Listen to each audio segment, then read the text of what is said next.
joining us to discuss is Norris Bishop, a real estate expert.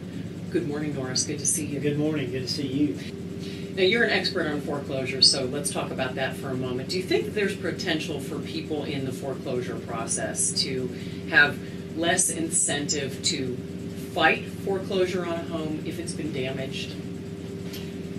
I think so. I think they are more than likely, if they're already upside down in the home, they already have no equity in it, they're probably just going to give up and move on to something else. That would be my prediction on that. Do you think that Hurricane Sandy could slow down the foreclosure process and therefore the housing recovery that we've been seeing?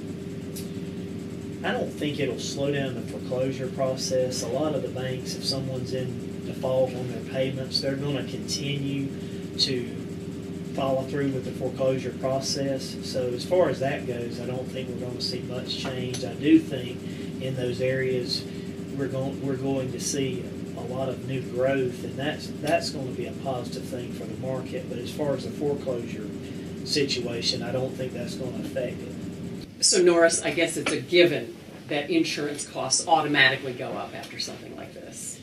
They definitely are going to go up, especially in the hard-hit areas. You're going to see flood insurance premiums go up. In some of those areas, you're going to even see a lot of insurance companies that are not going to be willing to write insurance in those areas. Many areas in Florida on the coast, certain companies just won't write insurance. So when you have a shortage of companies willing to write, definitely costs will go up. So certain insurance companies can just say simply, no thanks. In certain areas they have, sure have. Okay, and what about the impact in, let's say, just outside the New York, New Jersey area? Might people see their premiums go up who live, say, 100 to 200 miles away? There could be a slight uptick on those prices, but I don't think it'll be anything really significant outside of those areas. You know, one thing a lot of people don't think about is flood insurance. When you are showing a potential buyer a home, do you always talk to them about the importance of flood insurance?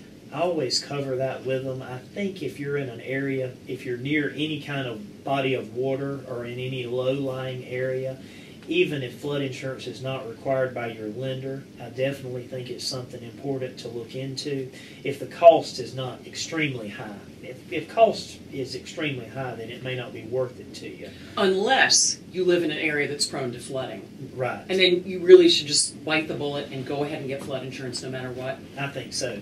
Because in the long run, okay, maybe it would cost, what's a typical cost for flood insurance? What's the range? It varies. In some areas, you could be looking at $500. In other areas, in coastal areas, you may be looking at $3,000 a year. Yes. But in the long run, obviously, if it's $3,000 a year for flood insurance and your home gets devastated, your $200,000 home gets devastated, then you're awfully glad you had it. It's definitely worth it.